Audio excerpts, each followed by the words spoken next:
'di ba? Ito yung mga tao na 'di ba, nag-aano sa buhay nila, nagpupundar sa buhay nila ng mga makamundong bagay, material na mga bagay. Andito yung puso nila, nandito yung pamumuhay at isip nila sa mundo. Not realizing that you are wretched.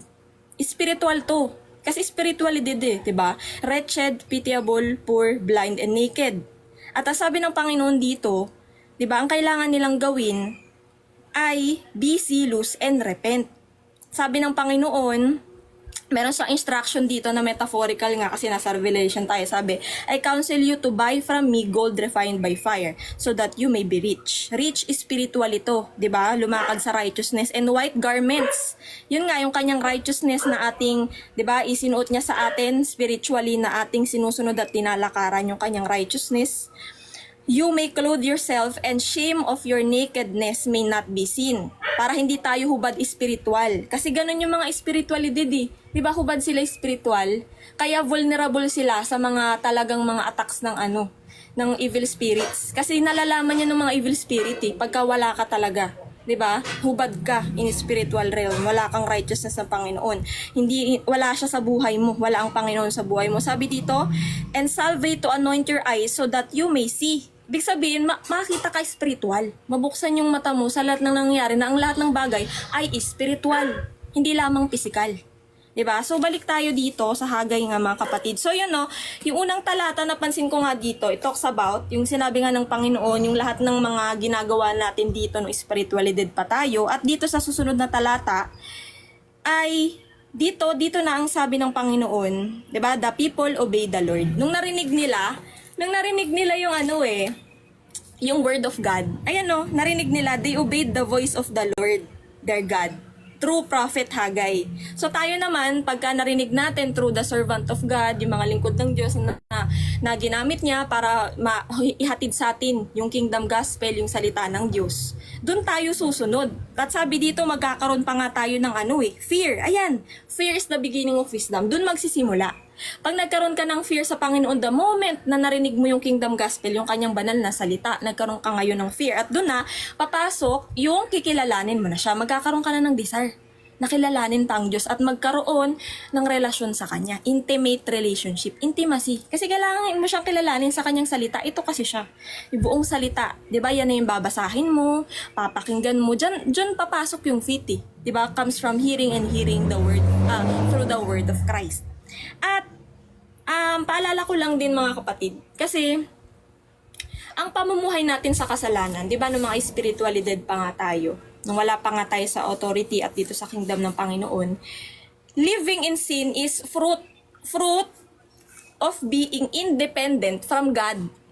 Ibig sabihin kasi naging independent na tayo sa ating buhay. Na parang akala natin kaya na natin ang lahat.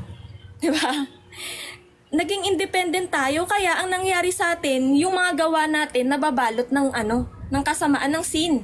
Talagang rebellion, rebelde tayo sa Panginoon. Kasi nahiwalay nga tayo sa Panginoon dahil nga sa kasalanan, di ba? Yan yung nag-separate sa atin from the Lord. At ngayon, nababalik dahil, di ba, ang dala ng ating Panginoong Hesus, ng yung kanyang finished work of the cross. Yun ang reconciliation natin sa Diyos. May kapatawaran na. May nagbayad na ng ating mga kasalanan, na kailangan na lang natin na tanggapin siya sa ating buhay as our Lord and Savior at manampalataya tayo sa Kanya. 'Di ba? Sa Kanyang buong salita, ito'y ating talagang kikilalanin natin siya. Makikipag-isa tayo. To be one. 'Di ba? Yan nga po yun nung tayo independent pa sa Diyos, wala tayong relasyon sa Diyos, akala natin alam na natin ang buhay na ito. Kaya nga po napaka-disgusting sa Panginoon, abomination talaga sa Kanya yung pride. Kasi yan yun eh, pag independent ka sa Diyos, ginagawa mo lamang yung lahat ng bagay na alam mo sa buhay mo, para na yung yung mindset na siya niyang nai-impart ngayon sa mga niya. 'Di ba? Yung sa kanyang mga namamanipulate, mga nakokontrol niyang tao. Ganun yung namamanifest din sa kanila. Yung bunga ni Satan, yung pag-uugali ni Satan, fruit niya. 'Di ba? Pride and rebellion. Kaya nga ang mga tao naging matigas. Naging matigas sa Diyos. 'Di ba? Kasi kontrolado nga po sila ng mga demonyo, di ba, mga evil spirit. Kasi dalawa nga lang po yan, nabanggit din yan si Stika kanina. It's either controlled ka ng evil spirit or ng Holy Spirit. So kailangan, di ba, doon na tayo sa Diyos, Holy Spirit na. So ano nga po, no, At tawag dito, ang gusto nga po ng Panginoon makipagkaisa na tayo sa Kanya. Siya na yung mag-dwell sa atin. Para tayo, yung mga gawa natin, hindi nagawa na talagang maglilid to distraction, kundi maglilid to eternal life. Mapabanal niya po tayo. Maging dependent tayo ngayon, hindi na independent, di ba? Maging dependent tayo sa ating parent, di ba? As a child, yun nga yung gusto niya, childlike faith, di ba?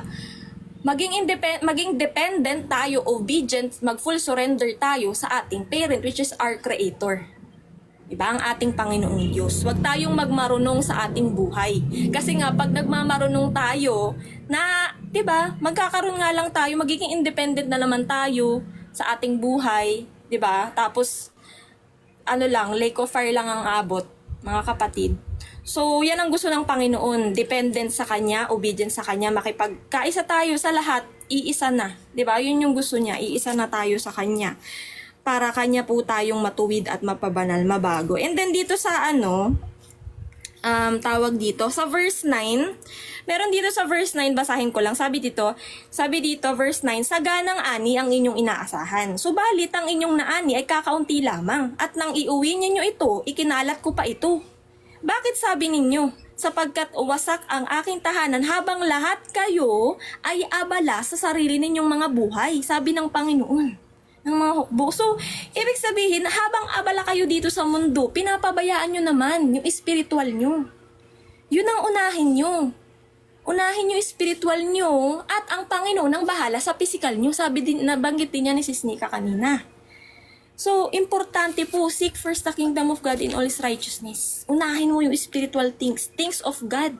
Wag na yung things of men. Kasi lahat lang yan, vanity, di ba? At dito na po papasok na, 'di ba, ang sabi nga po ng Panginoon dito, kayang-kaya niyang kunin ang lahat sa iyo. Lahat ng mga pinupundar mo dito na panglupa na bagay, mga makamundong bagay, kaya niya yang kunin. Yung lahat ng ani mo na inaani mo dito sa lupa, kayang-kaya niya yang kunin. Lahat yan sa kanya. Kasi, pagka kinuha yan sa'yo, 'di ba? Yun yung way ng Panginoon di ba? Through pain and suffering, nakuhanin sa'yo lahat para mag-surrender ka na sa Kanya, mapagod ka na sa mundong ito, na wala namang kahihinatnan yung buhay mo. Puro ka lang, constantly, you are talagang para kang nag-ahabol sa hangin. Vanity nga po di ba? Yun po yun, na hindi natin kayang mabuhay o mag-live independently from God. Kasi tayo creation lamang We are supposed to live according to what our Creator says to us. Yung kung ano yung utos niya sa atin. Kasi creation lang tayo. Hindi natin kayang mabuhay wala yung Creator natin. Hindi tayo pwede maging independent sa Kanya. Diba? Because our Creator is our source. Our source, our Abba, our sustainer. Siya ang lahat magbibigay. Unahin mo lang isik siya. Unahin mo lang mapabilang sa Kanyang kaharian. At siya na bahala sa'yo sa lahat ng pangangailangan mo. Kaya diba, yan po yan, tanggapin natin ng Panginoong Hesus, makipagkaisa po tayo sa Kanya, magkaroon tayo ng intimate relationship. Ito po importante ito mga kapatid. Dahil marami po ang nagsasabi na sila ay nananampalataya sa Diyos, nagsuserve sila sa Diyos, pero wala silang intimate relationship sa Kanya. Kaya nga po, naalala nyo kanina, yung una pong bungad ng sinabi natin, na binanggit natin dito, yung sabi ng Panginoon, consider your ways. Ibig sabihin, yung ginagawa mo sa buhay mo. Pamamaraan. Kasi the Lord, ito mga kapatid hindi niya kasi tinitingnan yung resulta Ang tinitingnan niya, kung paano mo na-attain yun. Your ways. Kung anong ginawa mo, paano mo ma-attain yun. Kaya kasi yung ginagawa ng iba, katulad nga po sa John chapter 10 na topic ni Sis Angel, they are they are climbing, hindi sila dumadaan dun sa door. Climbing, ibig sabihin, nagsho-shortcut sila para ma-attain yung will ng Panginoon, which is yun ang ayaw ng Panginoon. Kailangan dumaan ka sa proseso niya. Diba? Daan ka sa proseso niya. Hindi ka tutulad dun sa mga ganon na ikaw na-serve ka sa Panginoon, pero wala ka namang intimate relationship. Yung puso mo wala sa Panginoon. Diba? Tapos, meron ka pang mga selfish motive dyan. Katulad ng mga nangangaral. Diba? Nangangaral nga sila ng salita ng Diyos. Meron nga silang mga ministry, diba? Ayun yung result. Pero hindi doon nakatingin ng Diyos. Doon sa ways mo, kung paano mo na-attain yun. Kung tama ba yung heart posture mo, yung intention ng puso mo, yung motibo mo. Kung tama. Kaya ang sabi ng Panginoon dito lagi, consider your ways. Ways po, not the result. Kasi bibigay ng Panginoon yung result eh. Kaya nga finifix niya yung heart mo. Diba? Pinifix niya muna yung heart mo para tama. Tama kang maproseso. 'Di ba? Para hindi ka maging ganun. Na meron kang, 'di ba, nagsaserve-serve ka nga sa kanya pero wala ka namang intimate relationship sa kanya. Wala yung fruit, wala yung pagbabago, yung spiritual transformation. Hindi nagre-reflect sa iyo. Yes, magtiwala po tayo sa Diyos, wag po sa ating mga sarili. 'Di ba, mga kapatid? At dito nga po sa pangalawang talata sa first chapter, dito na nga po papasok na yung nakipagkaisa, di ba, nagkaroon na nga po tayo ng takot sa Panginoon, sumunod na po tayo sa Panginoon, tinanggap natin siya at napabilang sa kanyang kaharian, yun yung symbolism dito. At ang sabi niya dito, continuation sa chapter 2, ay yung kanyang spirit magdedwell sa atin, hindi tayo pababayaan. Di ba sabi niya dito, my spirit, fear not. Ayan o, fear not, my spirit remains in your midst. Nasa iyo. Magdidwell sa atin, kasama natin siya, ang Diyos mismo. 'Di ba? Ang banal na espiritu. At dito nga din po nasasabi nga po dito na kapag nasa iyo na ang Panginoon, nasa iyo na yung banal na espiritu, doon na papasok na yung works. Yan, diyan ka na magtatrabaho sa Diyos. Hindi yung works mo dati nung spiritually dead ka pa, hindi yun holy sa paningin niya. 'Di ba? Hindi yun, lahat lang yun leads to distraction, leads to lake of fire yung mga ginagawa mo. Kasi nga, talagang living in sin yung ginagawa natin dati. Ito, 'di ba, napapabanal niya na. Ayun sabi niya dito, and they came and work on the house of the Lord of hosts, their God. Ibig sabihin, dyan na po papasok. Pag nasa inyo na po yung Holy Spirit, yan, magtatrabaho na po yan. At ikaw, surrender ka lang, yield ka lang, obey ka lang. Magmamanifest lang sa'yo yung gawa niya sa loob mo. Physical. 'Di ba? Lalabas lang yun yung works. Yun yung good works. 'Di ba? So yun po yun, mga kapatid. And then nasabi din po dito, continuous po yung pag-shake ng Panginoon. 'Di ba? Sa pagbasa dito ni Sis Nika na ko dito, na continuous yung pag-shake ng Panginoon sa heavens and earth. At talagang yan, maging sa kanyang kingdom. He is shaking his kingdom. Kasi kung ano yung mga hindi karapat-dapat, 'di ba, naaalog yung mga nasi-shake, naaalog, natatanggal. Yun yung mga tumatalikod. At sinishake niya din, hindi lang sa kanyang kingdom, 'di ba, heavens and earth. So ibig sabihin, dito yung mga wala pa sa kanya, sinishake niya physically and spiritually. Kaya nga po nagkakaroon ng yung mga calamities, 'di ba, mga lindol, 'di ba? Yan po ay way ng Panginoon para i-shake sila dun sa mga physical, yung mga bagay na pinaghihirapan nila dito sa lupa. 'Di ba? In one snap, nung kalamidad nawala.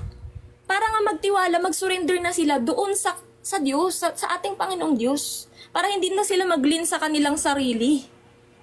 'Di ba? Pero anong ginagawa ng iba? Parang wala lang.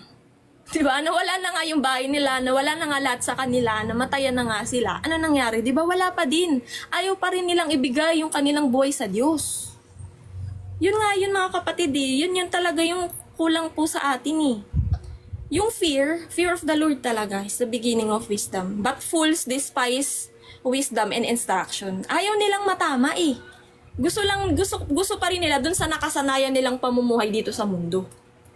'Di ba? Yan na kasi nakasanayan nila Kaya nga po talagang ginagamit ng Panginoon yung mga tapat sa Kanya na katulad po natin, mga tapat na lingkod, upang tulungan siya na ma-reach pa yung kanyang mga lordship. 'Di ba? Makapakinig din ng kanyang salita, katulad dito sa unang talata nga po na sa pangalawang talata nung nakapakinig ng salita tayo, 'di ba? Nagkaroon tayo ng fear at doon na po papasok yung obedience, yung pagsunod sa Diyos. Pagka nagkaroon ng fear, kinilala mo siya, 'di ba? May relationship ka na sa kanya, nag-surrender ka na sa kanya, doon na papasok po yung pagsunod.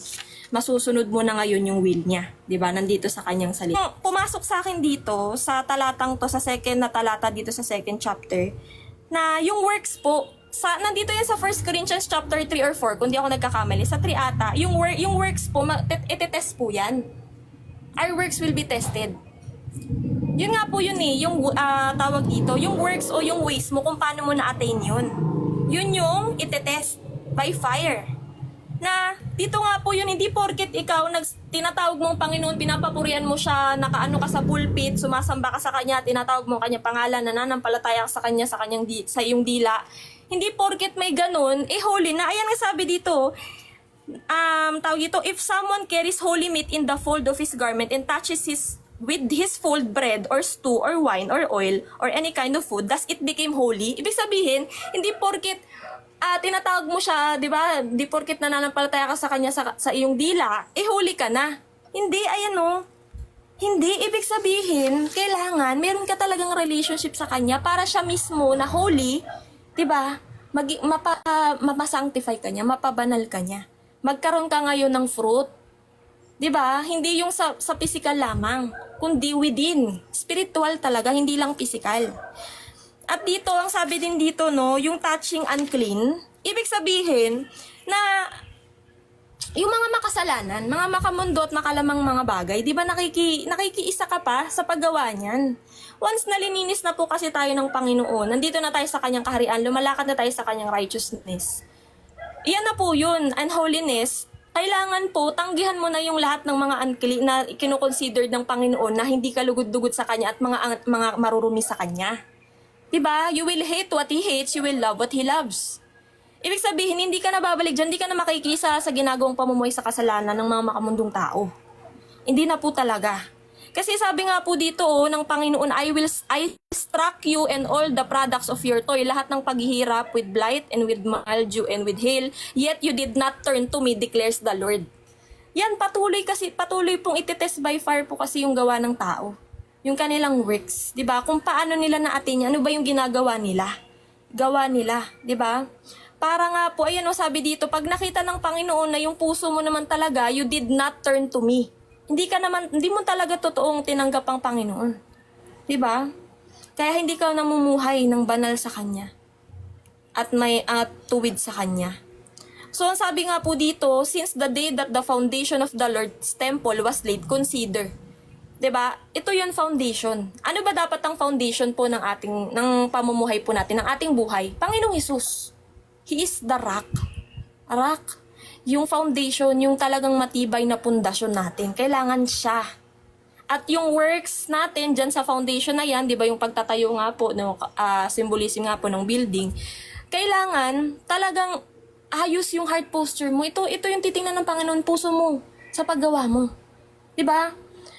Through the Holy Spirit, and yung puso mo kailangan align sa Kanya. Tama yung heart posture mo, yung heart intention mo, yung motives mo.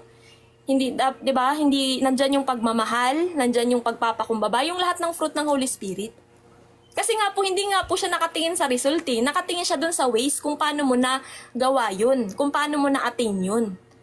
Kaya nga po tayo sa journey natin, sa walk natin sa Panginoon, given na yung blessing yung result, given na 'yan. Ang inaayos niya nga yung puso mo. 'Di ba? Mag-focus ka sa intimacy mo sa Kanya para tama yung ways mo kung on how to attain that result. Kasi pagkakaloob yan ng Panginoon. So, yun lang. And then dito, sa pinaka-last na na talata, yung may chosen, yan nga symbolizes the bride, the church, us. Yung mga napapabanal niya, yung saints niya dito sa lupa, na binigyan niya po tayo ng authority as katulad nga po ni Zerubbabel, sabi niya, O Zerubbabel, my servant, the son of Shealtiel, declares the Lord, and make you like a signet ring. Ibig sabihin, the Lord gave us the authority. May otoridad, kasi ganun yun katulad nga po dun sa sa Book of Esther, binigyan ng hari ng kanyang signet ring. Ibig sabihin, otoridad. 'Di ba? May otoridad ka galing sa hari. So tayo, ganun yung binigay niya sa atin. Authority. Na, 'di ba? He gave us authority to cast out yung mga kaaway. Yan, 'di ba? And kung ano yung ating ipapanalangin in His name, 'di ba? Yun kung ano yung mapagkasunduan natin, whatever we bind in earth will be bound in heaven. Whatever we loose in earth will be loosened in heaven. 'Di ba? Yun. Yun yung authority na kailangan nasunod ka, nalakad ka. Kailangan walk, kaya nga po walk by faith, not by sight. Ibig sabihin ng walk, lakaran mo. Hindi yung tatalon ka. Yung katulad nga po sa John chapter 10, tumalon, nag-climb siya. Hindi yun sa tamang proseso, hindi siya dumaan doon sa tamang daan. 'Di ba? Kailangan walk with God. Magkaroon ka ng intimate relationship sa kanya. Kasi ito nga po, lastly na lang po ito mga kapatid. Sorry, medyo mahaba. Marami po ang mga nagtatayo ng church dahil lang po sila ay nagtapos ng Bible schooling.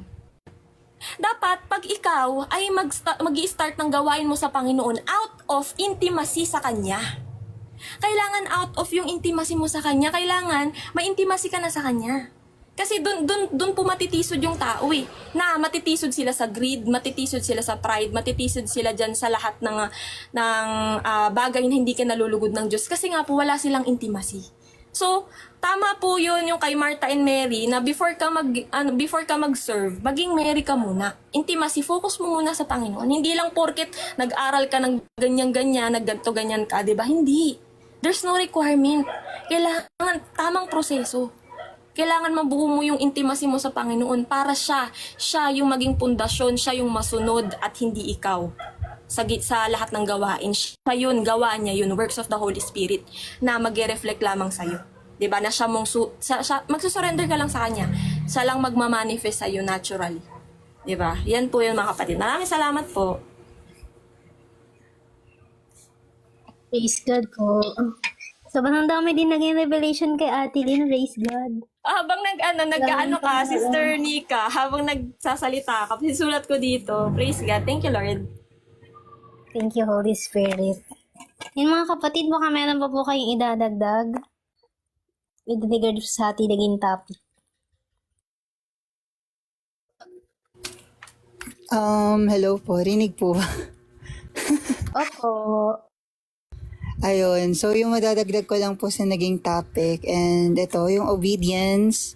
Doon nga po sa chapter 2, restoration, surrender, redemption, and ayun nga po, no, being renew sa mga nangyari nga po na ginawa nga po na, ayun nga, sinake sila ng Panginoon, pero nagkaroon pa rin ng redemption. Binigyan pa rin sila ng restoration. Inayos pa rin po sila sa lahat po ng mga kamalian po na nagagawa nila. Katulad din po sa atin noon na tayo po yung nakakagawa ng mga kamalian sa ating mga buhay, ngunit sa kabutihan po ng Panginoon, He restored us. He renew us to a new person, to have a new life that we find on Him. And ito rin, yung na ito rin yung ginawa nga rin po ng Panginoon sa mga taong ito. Ito nga po sa panahon nga po no, ni Prophet Haggai na ito nga po na inano ng Panginoon na turn to salvation and na siyang nagdulot ng repentance dito nga po sa mga taong ito upang mag-surrendered and yun nga po no, mabago yung mga wicked ways na ginagawa nila sa kanilang mga pamumuhay mga kapatid. And isa pa nga po dito yung kanina, doon po sa nabanggit ni Sister Nika about sa pagtatanim, kung anong itinanim mo, ayun din ang aanihin mo. Yun po nakikita po natin siya sa Galatians 6 verse 7 na what you reap is what you sow. Kaya po kung anong itinanim mo dito sa mundo, katulad na lamang po ng mga makalaman and mga makamundong bagay, ayun din po yung aanihin mo in eternal life, which is destruction na magdadala sa'yo sa lake of fire or hell mga kapatid. So, yun lamang po yung mga madadagdag ko. Yun namang salamat po. God. Ate Angel, Nanay Evelyn, Brother Joe, baka meron pa po kayo dadagdag.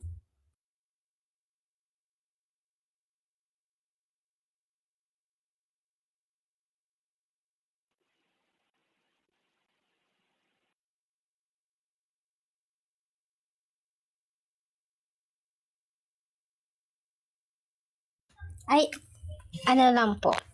Ako pala. Ako wala meron din po kayo dadagdag. So, dito po sa Hagay, nakita po natin na ano din siya stages.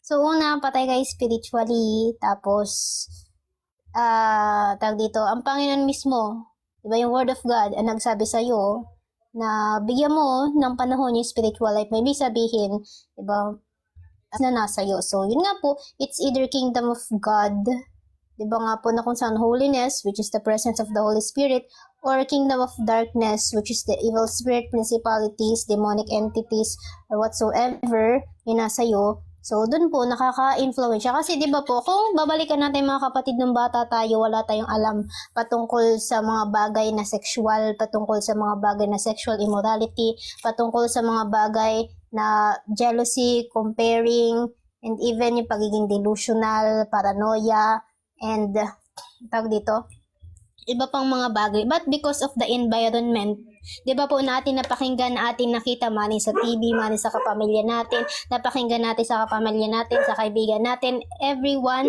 na ating nakasalamuha ay, kumbaga, nagiging, natatransfer yung spirit na nasa kanila, na-adapt natin. That's why, nagkaroon tayo ng ganung pag-uugali. Dahil, na-absorb or na-transfer yung spirit nila sa atin, na-attach. Kaya nga po, di ba, kung healthy yung pagsasamahan ng pamilya, makikita din sa ugali ng bata na healthy or kumbaga maayos yung kanyang pag-uugali. Pero kapag chaotic yan, of course, may initin din ulo niyan. Kasi nga, because of the spirit na kung saan, doon siya na-expose. So, dito makikita po natin, no, na yung innocence talaga, yung tinatarget ng enemy para, of course, i-delay yung tag dito purpose ng Diyos sa buhay nila to use them sa kingdom ng Panginoon at ganun din, diba nga po kunin yung life force nila kasi ganun naman ang ginagawa ng mga demonic entities nila Satan to steal, to destroy, and to kill kasi nga galit sila sa humanity. So, and after that, balik po tayo dun sa Haggai, diba? Spiritually dead ka at through the word of God, diba nga po, ay winarningan ka na seek His kingdom, His holiness. Then, nung nagkaroon ng takot sa Panginoon, nagbasa ko po sa Kanya, yun din, nag-start yung wisdom sa'yo, at nag-respond ka dun sa panawagan ng Diyos. Then, after that, di ba, may maganda naging resulta, naging pleasing sa mata ng Panginoon. That's why, sinabi niya, nangako siya, napapatnubayan ka niya. So, ibig sabihin, yung protection niya nasa iyo, yung covering niya nasa iyo. So, kaya sinabi ng Panginoon, wala tayong dapat katakutan kasi nga siya yung nagko-cover sa atin. Siya yung nasa unahan, kaya nga diba we follow Him. Paano natin masasabing we follow Him kung nasa likuran siya? At hinahayaan natin na siya ang sumunod sa gusto natin. Diba? Kaya nga po nangyari, kailangan natin siyang i-follow. Siya yung mauuna.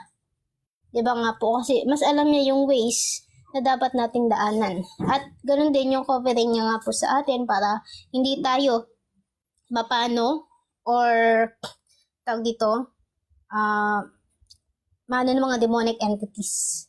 Then, di ba, after nga po niyan, spiritually dead, di ba?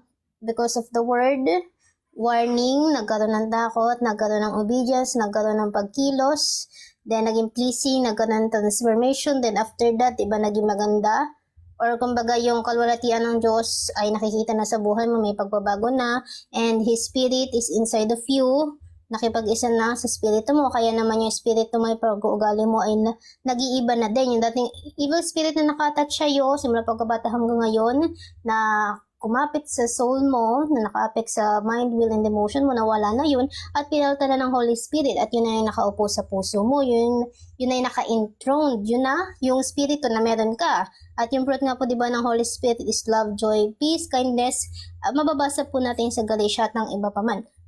Then, after nga po yan, di ba, sinabi doon na mas maganda yung templo ngayon kaysa doon sa physical church, kasi nga mismo kasama na ng tao ang Diyos.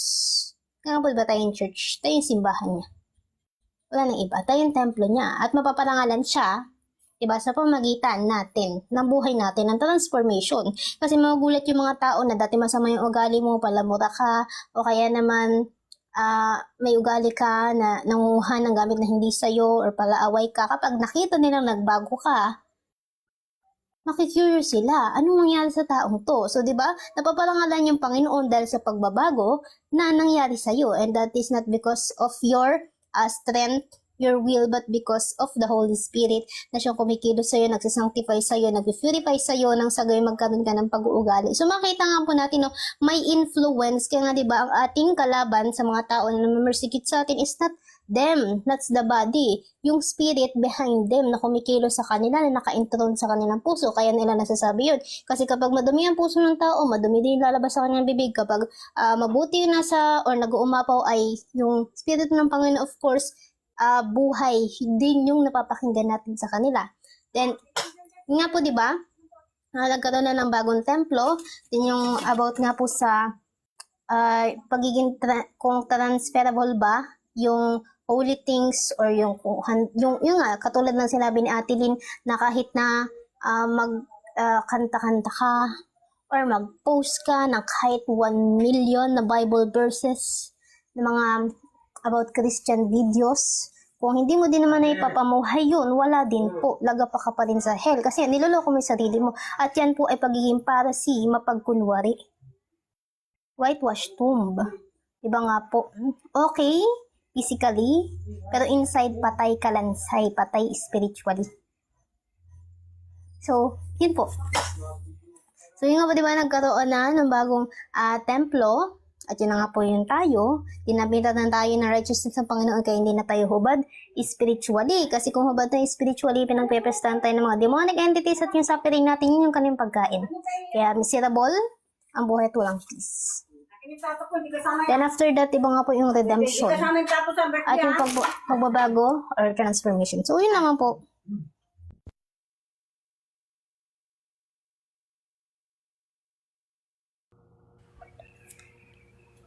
Amen. May dagdag lang din ako si Snika. Yung regarding nga kanina, yung sa ways, yung consider your ways. Yung katulad din kay Moses, dito sa numbers or mga bilang 20, na yung in-strike niya yung rock ng 2 beses, pero hindi naman yun yung instruction ng Panginoon. Ang sabi doon, di ba, tell the rock. So, nagkaroon din, same results. Na-attain niya yun, nagkaroon ng tubig doon sa bato. Di ba, nung pagka-struck niya, may water came out abundantly doon sa bato. Pero, nagalit ang Panginoon, di ba, pinarusahan. Sabi doon, no, because you did not believe in me, sabi ng Panginoon kay Moises, sabi niya, to uphold me as holy in the eyes of the people of Israel, therefore you shall not bring this assembly into the land that I have given them. So, eto nga po yun mga kapatid, no, na pwede kasing ma-attain mo, pwede mo ma-attain yung same result. Pero hindi ka nga naka-align, hindi mo sinunod. 'Di ba? Hindi mo sinunod yung will ng Panginoon. Parang iba rin yung heart posture dito ni Moses eh, 'di ba? Parang pagalit pa nga siya noon eh. Sabi niya nga dito sa Tagalog, sabi niya dito sa verse 10. Sabi niya, wait lang. Parang impatient siya si Ate Lynn. Oo, naging impatient siya. So, hindi tama yung heart posture niya. Sabi niya dito, pagkatapos tinipon ni na Aaron ang lahat ng mga mamayan sa harapan ng bato at sinabi ni Moises sa kanila, makinig kayong mga suwail. Dapat ba namin kayong bigyan ng tubig mula sa batong ito? Di ba? Hindi man lang nila sinabi na galing yun sa Panginoon. Kaya nga sabi nga dito ng Panginoon, because you did not believe in me. Hindi mo pinakilala na yung banal na Diyos yung magbibigay sa kanila ng tubig. Yes, naging impatient. Pumasok yung Yes, Sis Angel. pumasok yung pagiging makasarili nila diyan. Yes. Mali yung Sis Angel, yung pagiging heart posture. makasarili niya. At saka ito rin yung yung Sige, Sis Angel. maano sa atin. Sisingit ko lang. Ito rin yung maano sa atin na parang kapag kasi yung sinunod natin yung kagustuhan lang natin at hindi yung kagustuhan ng Panginoon, talagang tayo ang makakaligaw din sa sarili natin. Kasi iba yung paraan ng Panginoon. Kasi yung paraan ng Panginoon, talagang ikakatama mo, ikakabuti mo. Pero kasi kung yung kagustuhan mo, yung sarili mo, pwede mo ikapahamak. 'Di ba? Dahil sa pagiging selfish mo na nagtitiwala ka sa paraan mo, nagiging resulta nun, nagkakaroon ka ng disobedient sa Panginoon. Hindi mo nirerespeto kung ano yung paraan na nais niya. Yun. Ayun lang, Sister Bless. Thank you. Amen. Di ba? Yun nga dyan, no? Connected dun sa na-topic mo, si Angel, na yung dapat doon ka sa door, di ba? Doon ka dapat sa sa Panginoon lang, kung anong will niya. Hindi dapat doon sa maling pamamaraan. Dapat sa pamamaraan, kagustuhan at kalooban lamang na Panginoon. Kasi pwede mong sabihin na na-attain mo naman yung same result, pero hindi yun yung pamamaraan ng Panginoon na sabi nga kanina ni Sis Angel. Kung hindi yan yung pamamaraan o yung will, salita ka sa kanya, hindi ginawa niya, in-strike niya, di ba? Twice pa. Tapos yung heart posture niya, yun, may impatient, may pride, medyo na ano pa siya doon, 'di ba? Hindi niya pinakilala ng maayos ang Panginoon na siya yung siya yung tubig, sa kanya manggagaling yung biyaya, 'di ba? Hindi. Iba yung ano nila, iba yung mga sinabi nila. Mali yung estado ng puso nila sa time na yun. So yun lang mga kapatid. Hindi na dapat talaga nakapasaloob lagi tayo. At ano yun, importante din yung faith. Samahan mo palagi ng patience. Yes. Kasi kaya nga po yan ay ang faith po natin kailangang samahan ng patience. Kasi nga po katulad na sabi ni Sis Nika, para po yung buto na tinanim, 'di ba, magge-germinate pa tas tutubo. Di naman pwede or kaya kunwari may ano ka ngayon, buntis ka ngayon tapos gusto mo kinabukasan nandiyan yung baby. Hindi 9 months, 'di ba? May 9 months na waiting period. So kailangan May patience. process. Process. Amen. Thank you, Lord. Yarn. Lamang kasi dinadaan sa proseso. Amen. Hindi naman Tamang kasi po proseso pwede ng na Diyos. hindi kasi po pwede pag tinanim mo, bubunga agad. May Oo, proseso nandun na yan, agad. may pagdadaanan ka. Kasi 'di ba, pag tinanim mo yan, may papasok pa na mga ano diyan, mga damong ligaw. Yan yung magbibigay ng parang sa atin kapag tayo'y nagtanim ng ano natin, 'di ba? May mga tinik yan. May mga damong ligaw yan na nahaharang dun sa kagustuhan, sa will natin na magawa natin. Kagaya yung ginagawa natin, 'di ba? Sa pagtuturo, maraming tinik eh. Na tayong Hadlang, pinagdadaanan. no? Persecution, nagkakasakit, hinaharangan tayo para hindi tayo makapagsalita, 'di ba? Pero dahil ang will natin maipahayag ang salita ng Diyos, ginagawa natin kahit hirap, kahit masakit. Talagang inaano natin. Talagang pinagsisikapan nating mamunga yung tinanim sa atin na seed ng Panginoon. Inahayaan natin siya mamunga at inahayaan natin na ang Panginoon yung magbuhos, magdilig sa atin. 'Di ba? Kaya unti-unti tayong namumunga dahil sa wisdom na pinagkakaloob natin ng ating Panginoon. Ayun, Sister Bless, ayun lang. Amen. Tsaka yung Parang abot ano mo sa na, bakod, idagdag ko lang, desperation po kasi, di ba, yung ginagamit ni Satan para istambol yung mga tao. Pag minamadali nila yung isang bagay, tapos gusto agad nila yung result. So, yun po. Kumbaga, ang Diyos, niluluto niya pa yung gusto niyang iserve sa'yo or ibigay sa'yo, tapos ikaw naman, gusto mo na agad kumain. So, anong nangyari dahil sa gutom mo because of your flesh, diba nga po, nagkasala ka. So, imbis na yung good recipe or diluto sa'yo ng Panginoon, yung makain mo, bumili ka. So, ayun lang din po. Kumbaga, yun, wag talaga madaliin at tayaan siya yung mag-control. Kasi nga po, diba, ang laban na to ay di naman natin laban, kundi laban niya to. So, ibibigay natin sa kanya at isusurrender lang po natin lagi sa kanya lahat. So, yun po. Amen. Parang ang ano, sister, no? Hindi porket nakilala mo ngayon, papakasalan mo na bukas. Di ba? May proseso din, di ba? Hindi magmamadali. Kasi maano ka dyan. Masustumble. Oo, mag-i-stumble ka pa niyan. So, kailangan talagang may proseso. Padaan ka sa proseso ng paisalalim ka, magpasakop ka sa proseso ng Panginoon sa buhay mo. Hindi yung sa sarili mo lang nakagustuhan. Natawa si brother. May filtration, no, Ate Lynn? May filtration, mga kapatid. Iyon, may filtration. Oo. Saka nga kanina tama yung may example mo, sister, yung parang ang garden, 'di ba? Yung natin parang garden. Nasabi din ni Sis Angel na kailangan pinapanatili mo yan, 'di ba? Habang nagtatanim ka ng Word of God, may mga 'di ba, sa sarili mo, nababago yung puso mo, nababago yung isip mo, nababago yung pamumuhay mo. At the same time, may mga may mga weeds na tumutubo, 'di ba? So kailangan sa pangangalaga mo ng garden, kailangan i-uproot mo din, tatanggalin mo yung mga yan, mga weeds yan, 'di ba? Ika-cast out mo yung mga i-rebuke mo, ibabayin mo yung mga kaaway, 'di ba, sa buhay mo. So yun lang. Katelin, translate mo into English. Alin? English daw. Ay, Brother Daniel, ikaw naman. Ano yan? Sino ba? Ayan daw si Snika. Hindi ata siya Revelation yung tinatanong. Hindi naman Revelation topic natin, Hagay. Yes po. Tsaka ito lang din po with regards sa pagtatanim, lalo na yung mga paglalagyan nila. Kasi 'di ba kapag nag-germinate na sila, umusbong na nagkaroon ng 2 dahon or 4 na dahon, problema ka naman dun sa paglalagyan and also yung lupa.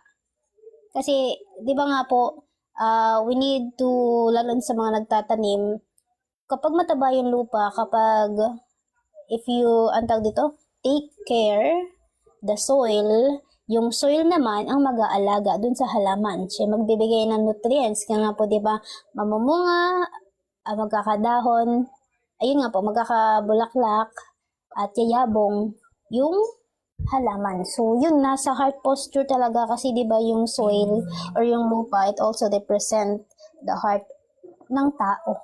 So, kung tigang or walang spirit or absence of water of the Holy Spirit, wala din pong mangyayari kasi nga matigas yung lupa, matigas yung puso.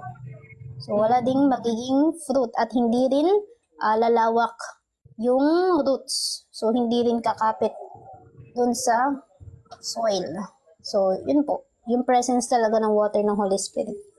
Amen. Saka yung intimate relationship natin sa Panginoon. Yung intimacy natin. Yun yung nawawala kasi sa iba kahit nandito na sa Panginoon.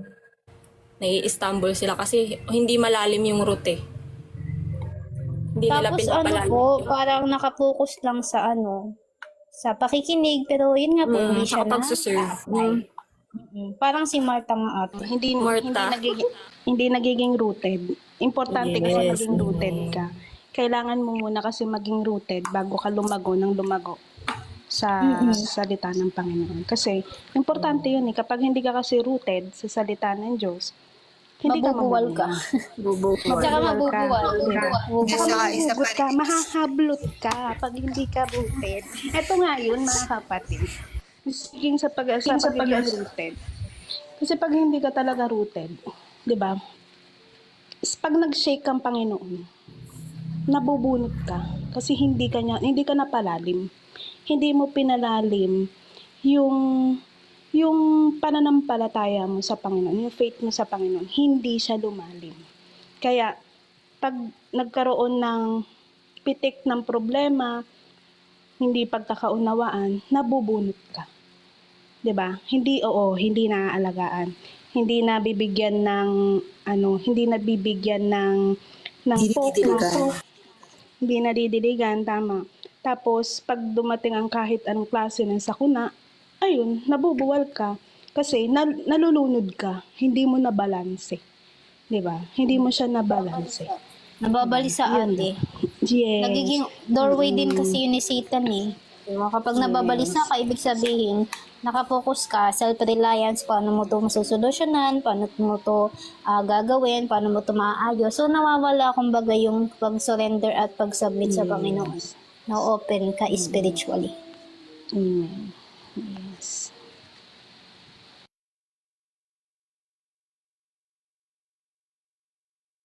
Tsaka dagdag ko rin, yung ano din siya, ano rin siya ang tawag dito, pag hindi talaga tayo rooted ng Word of God, isa rin dito, is yung nai-stagnant lang tayo, yung na parang doon na lang tayo sa mga napapakinggan natin. Hindi na tayo nagkakaroon ng sariling revelation. Kumbaga nag-aano na lang tayo sa mga second revelation sa mga napapakinggan natin. Hindi na tayo nag-aano sa kung anong mga dapat na i-reveal sa atin ni Lord. Na yun nga we are not focusing on the will of God that He will on us. Kaya dapat po talaga tayo lagi sa Word of God, rooted. Huwag tayong umasa sa mga napapakinggan lamang natin kasi minsan may mga nire-reveal pa sa atin si Lord na iba pa kaysa dun sa napakinggan natin. Kaya mas maigi na tayo mismo yung magbasa and tayo mismo yung maghanap and talagang magsik po sa kanya na magsik. Kilalanin siya ng kilalanin. Saliksikin yung salita niya upang malaman po natin kung ano yung mga revelation na nais niyang ipabatid sa atin. And also, yun nga po, huwag tayong umasa sa mga napapakinggan lamang natin ng mga second revelation. Bagkos tayo po mismo yung magbasa and hayaan po natin na si Lord Jesus Christ or ang ating Panginoon ang siya pong maghanap or maglahad po sa atin ng mga God at tayo mismo.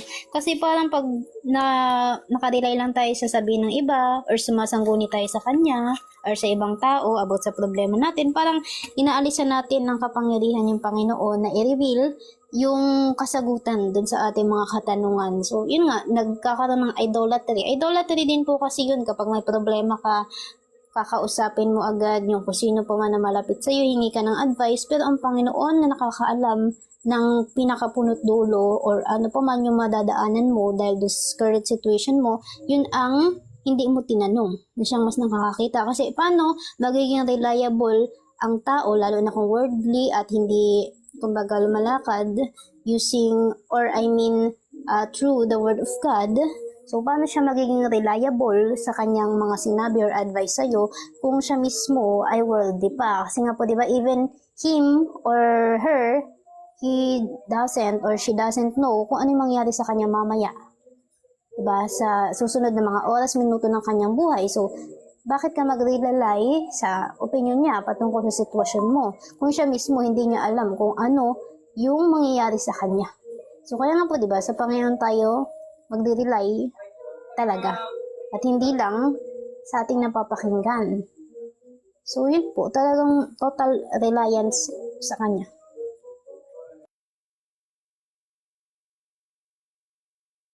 Ang ganda ng ano no, sis Nika. Ang ganda ng hagay. Ang ganda pala ng hagay no. Parang ano din, parang root din. Buong kwento. Alam mo, dito ko napapansin ha. Malalaman talaga natin, kapag binalik-balikan natin yung salita ng Diyos, hindi lang siya nag-i-stuck dun, hindi lang siya nag-i-stuck dun sa isang revelation. May panibago siyang nire-reveal. Amen. May panibago siyang ipinapakilala sa atin. May panibago siyang yung binibigay sa atin na kaalaman talaga na kailangan natin ilabas. Kaya hindi tayo dapat ma-stagnant lang sa kung ano yung tinapik mo, natapik mo na, yun at yun pa rin ang revelation mo. Meron kasi kung uunawain mo lang talaga, may ibibigay siya, meron talaga siyang ipagkakaloob pa sa'yo na mas malalim na revelation. Yun talaga. Kaya, balik-balikan yung salita ng Panginoon. Balik-balikan ang salita ng Panginoon. Kasi maraming revelation, marami siyang pinaalam, marami siyang gustong sabihin. Kasi pag hindi mo kasi binalikan yun, hindi mo malalaman kung ano yung nais sabihin sa'yo ng Panginoon. Doon kasi siya nagsasalita doon niya, yun ang weight niya para kausapin ka niya, ibigay niya sa'yo kung ano yung nais niyang sabihin mo sa lahat, sa tao na nakikinig. Ayun. Amen. Ang ano natin, ang tawag dito, closing prayer natin si Brother Daniel. No? Sabi dito ni Brother Raymond, sabi dito ni Brother Spirit na nasa inyong tulad ng sa akin, grabe yung fire. Sana mag-fire din sa magpagkakalooban niya. Basta continue ka lang, intimacy lang sa Panginoon at paglago mo sa pang-araw-araw, 'di ba? Be rooted on the word. Focus po kayo palagi kay Lord, wag sa mga dito sa amin, sa napapakinggan, kailangan kayo po mismo ma-solidify yung relationship nyo kay Lord. Para siya mismo magbigis ng Amen. Kasi yung fire na meron, Wag po tayo mag-compare. Kasi yung fire na meron, hindi to galing sa amin. Galing to sa Panginoon. Panginoon to. Amen. Si Lord to na nagbibigay ng fire talaga na. Kasi gusto niya, talagang pag kilalanin mo siya, ibibigay niya yung init na hinahanap mo sa kanya. Paliliyabin niya yung fire. Basta siya. Kailangan. Amen. Brother Joe, may sinasabi. Amen. Brother Joe. Si Brother Jonathan. Kuya Joe. Sabi ko yung parang naiinggit sa iba, envy na kasi yun eh. Yung naiinggit ka sa iba na meron siyang ganito lang. Envy. Speaking of that, Sinasabi Sir niya ni Jonathan. Simon Wright, Yung ano, yung third temple daw, yung may iaalay dun sa may ano. Yung parang Deception sinasabi kasi nila yan, na ano, Sabi red na, ano daw, yung red. red Yung heifer. parang may ano daw, yung Red red, heifer. red Yung heiper. ano, yung taon na red. Yung sinasabi niya. That's deception, brother. That's not true. Brother Daniel, paano mo na ano na hindi totoo yun? Bunso, Deception po yun, nanay. Yung sinasabi na nabibuild doon ng third temple, tapos doon na daw, pag nabuild daw yun, babalik daw ang Panginoon, ganun ganyan. Di, actually kasi yung temple na binabanggit dyan sa prophecy mo, tayo yan eh. Tayo yun. Yan na yun yung temple na tayo na ang binuo. Ito nga yun yung temple na nabubuo ngayon sa buong mundo na nagkakalat yung temple ng Panginoon. Diba? Ito na yun eh. Kasi dumadami na nagpapalaganap ng salita ng Panginoon. Kaya ito yung templo na Ate sinasabi. Angel, nasa ano yan? Sa Daniel. After Oo, ng mga oo. empire, mga kingdom, may bato na biglang bumagsak dun sa ano, Mm-mm. sa clay, tapos metal ata yun. Tapos pumuno siya sa buong mundo. So, yun po yung tinutukoy din natin. Ito yung tinutukoy, yun na nga yun, di ba? Yung pinakalat, kumalat. Ito yung sinasabi ng Panginoon na, ikakalat ko yung ano, yung kingdom of God. Di ba? Ito na yung templo, kumakalat, which is tao mismo. Kasi tayo mismo ang templo ng Panginoon. Amen. Mukha yung sinabi din ng Panginoong Yesus na gibain yung templo, tapos itatayo niya Oo, ito after na nga 3 yun. days. Di ba? Yun yung katawan siya. Spiritual niya. lang, spiritual Siya na na yung kasi. spiritual eh. Siya na mismo yun. Diba? Kaya ito talagang pinakamahalaga para hindi talaga tayo ma-deceive. Napaka-importante talagang tayo mismo ang magsiyasat sa salita ng Panginoon. Kaya nga 'di ba? Kaya nga sabi ko pag paulit-ulit natin binabalikan yung salita ng Panginoon, iba't ibang klaseng revelation ang binibigay niya. Iba't ibang anong tawag dito? Iba't ibang pagpapakilala, iba't iba talaga yung malalaman natin. Kaya tayo ang magbasa ng salita ng Diyos. Huwag tayong mag-stay lang doon sa mga napapakinggan or ano man napapanood. Hindi kasi dito sa mundo puno ng deception talaga. Kaya focus sa salita ng Panginoon, magbasa na lang tayo. Yun. Ayan, Sister Bless. Closing prayer natin si Brother Daniel. Brother Daniel.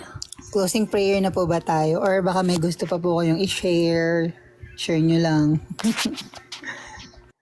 Pag-usapan ng salita ng Panginoon. Kasi, ako naman, Unfair mga talaga. kapatid, may nabasa, Ayan, nanay. may naano ko na ng revelation sa akin, yun sa Ezekiel 37, verse 5.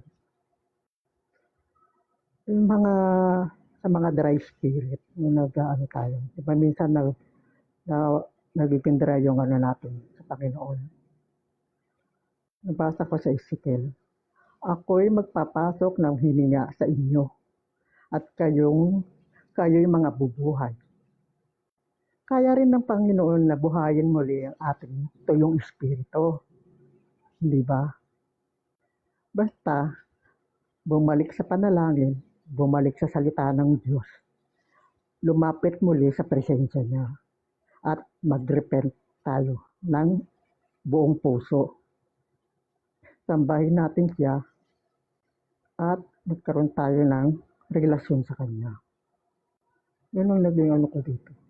Kasi hindi ba minsan naging dry ang ano natin, ang pakikiano natin sa Kanya. Yun ang naging revelation sa akin. Minsan nawawala ako. Amen, Nanay. Amen, nanay. Yan yung value of Amen po. Kumbaga sa ano ganito yung espiritu natin. Spiritual Parang talaga yung meaning niya, nanay. Oo, Na praise pwedeng God. padaluyan niya muli ng ulan para maging ano ulit tayo. Para yung ganun, di ba? Sa puso natin na nagiging dry. Siya ang magbibigay ng buhay sa atin ulit. Amen. Amen po. Praise God. So, yun po, mag-closing prayer na po siguro tayo mga kapatid. Yun po, no? Grabe po yung mga natutunan at nalaman po natin sa salita po ng ating Panginoong Jesucristo na siya pong nagbigay po ng mga another revelations and nagbigay po sa atin ng mga another steps pa na malalaman po natin, ma-apply po natin sa ating mga sagay po, Book of Haggai mga kapatid. So yun po, mananalangin na po tayo mga kapatid para po makakain na rin po ang bawat isa. So yun po mga kapatid, close our eyes and bow our head. Our Heavenly Father God, through our Lord Jesus Christ, we thank you for everyday lives that you gave to us, Lord.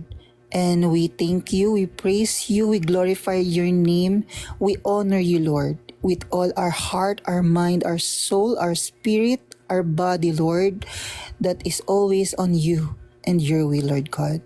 And we thank you for the lives that you gave to us, for every day that we breathe, every day that we use to obey you, to glorify you, Lord, and to do your will that you want to our lives, to be righteous, to be holy, and also to align on your will, especially our hearts, our intentions, our motives, our minds, our thoughts, and also our lives, Lord God. And we thank you for all the blessings, this life, our foods, our needs, and also to lives of my brothers and sisters, and also to lives of our families that's still there to encourage us that always abide in you, Lord God. And thank you for always strengthening us, always encouraging us for everyday lives. That's if this life is still hard, you're still there to give us motivation, to give us more strength, and to give us more stronger faith in everyday life, Lord, in our walk. And Lord, we gave you a praise for your holiness, for your faithfulness, and for your mercy, for your grace that you gave to us, Lord God. And Lord, sanctify our heart, our mind, our soul, our spirit, our body every single day, Lord, by reading your word, Lord Jesus Christ. And Lord, we obey you. We honor you forever and ever, Lord God, in our lives until you come back, Lord. And Lord, wag niyo na po kaming hahayaan pa na tumalikod at lumayo pa sa inyong presensya. Lagi niyo po kaming hatakin, papalapit sa inyo, at lagi niyo po kaming itama sa aming mga kamalian na nagagawa sa aming mga sarili, sa aming mga pananalita, sa aming mga buhay, at lalong-lalo na po sa aming mga nagagawa sa bawat araw. And Lord, kayo lamang po nakakasiyasat sa aming mga puso, sa aming mga isip, at sa aming mga pamumuhay sa bawat araw. And Lord, this life is not about us. It's always about you and you alone, Lord Jesus Christ. And we thank you na natapos po itong aming gawain ng may mga revelation, may mga masaya muling puso, at masaya muli sa aming mga nalaman at natutunan sa inyong salita, Panginoon. And Lord, isunosurrender na po namin lahat ng desires ng aming mga puso, ng aming mga isip, aming mga katawan, o kahit ano pa man pong desire, Lord, na hindi po nakakatulong sa walk namin sa inyo, Panginoon. And Lord, always your will be done to our lives, to our hearts, and to my brothers and sisters, and lalong-lalo na po sa aming mga pananampalataya, na siya pong inyong palakasin, pagkapatatagin, pagkapatibayin, at lalong-lalo na po, Lord, na siya pong lagi nyong protektahan, at lalong-lalong huwag niyo pong hahayaan pang mabuluwag o mahulog pa sa bitag ng kaaway na siyang lagi pong bumubulong sa aming mga tenga, na siya pong nagpuput ng lies and deception sa aming mga isip. And Lord, naway ang buong salita niyo lamang ang siya pong mananaig, hindi ang aming mga emosyon at mga feelings, Lord God. And Lord, nawa po tanggapin niyo na ang aming buhay na siya pong lagi lamang pong maging sa inyo at hindi na po sa amin. At kayo na po ang siyang mamuhay sa amin At kayo na po ang siyang mamuno sa aming mga ginagawa. Nakalugod-lugod po sa inyo, Ama. And Lord, isunusurrender na po namin lahat po ng aming mga pagkakasalang nagawa sa buong araw na ito na hindi po kalugod-lugod sa inyo. Pagkalinisin niyo na po ito at tanggalin po ito sa amin, Panginoon. And we surrender, we submit it to your will, Lord Jesus Christ. And Lord, this life is not about us. It's always about you. We are just your vessel. We are just your servant that sharing the truth of your gospel, Lord Jesus Christ. And Lord, thank you. Hindi ko na po hahabaan ng panalangin ito.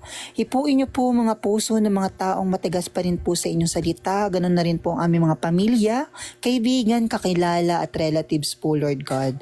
Na siya pong hipuin at gisingin na sa katulugan na deception po na narinig nila sa mundong ito. And Lord, kayo na pong bahala na kumilos sa kanilang mga buhay at yun din po sa amin.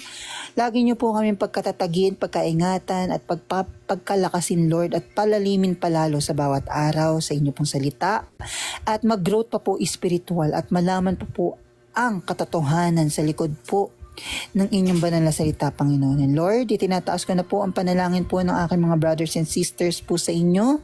And I declare and claim restoration, healing, and forgiveness, peace to our lives and to our families, Lord, to our houses.